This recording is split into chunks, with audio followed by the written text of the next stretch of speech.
So this is the end of course self-assessment, what I learned in Psych 809.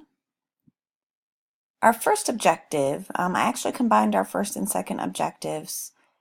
Knowledge of theory, research, and applications of performance appraisal, performance management, and the skills to apply those that knowledge, those findings. We really learned a lot about the research where it's leading. Performance appraisal research focuses on 3 different areas, specifically measurement, such as improving methods of rater training, developing standardized criteria for determining ratings, cognitive processes, such as how a rater copes or does not cope and fails to rate properly, and also the context in which the performance appraisal takes place. I had really never thought about that before, just how the social and environmental factors really affect what's going on in the organization at that time. Specifically, what helped with this, homework assignments such as What a Star, What a Jerk, or So I'm Not Fair, they really allowed us to see the research in action, kind of, I guess, and practice the skills that we were learning in the case studies. Things such as using performance appraisal for administrative versus developmental reasons also belong here, I believe. So I'm Not Fair and Gentleman's 3 really highlighted the very important difference between the 2 purposes for performance appraisal. Objective number 3, knowledge of the implications of the findings and trends for research. During this class, we learned how to differentiate between performance management and performance appraisal, how to use each best. We learned how to navigate contextual factors affecting the organization and our employees, such as in the case study for Gentleman's 3. We learned how hotly contested performance ratings are right now, the pros and the cons of those. I really enjoyed that assignment. Another trend we discussed and that I feel is very important is the feed-forward method, where we really concentrate on what one is doing well right now and give real-time feedback. To me personally, I feel this is much more effective than reviewing what's been done right and what's been done wrong over the last year. Objective number 4, knowledge of ethical, legal, and professional standards in performance appraisal.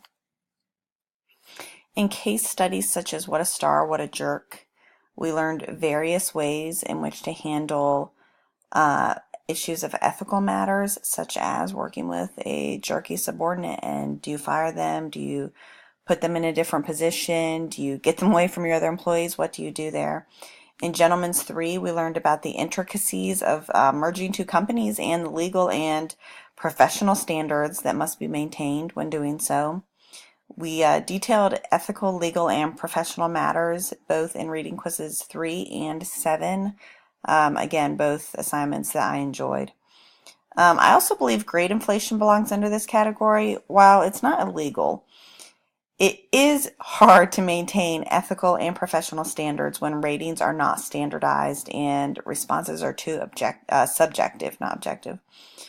I believe rater and upper management transparency might belong here as well. Again, not illegal, but in order to maintain ethical and professional standards, organizations must be transparent. Skills to integrating the topics we learned. I believe each of the homework assignments provided this, honestly.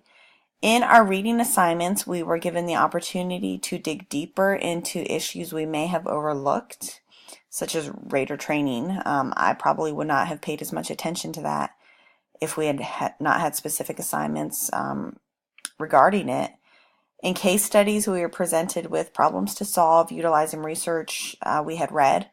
My favorite assignments were probably where we served as consultants, as we were given the opportunity to really explore what we thought worked in performance appraisal, such as rater training.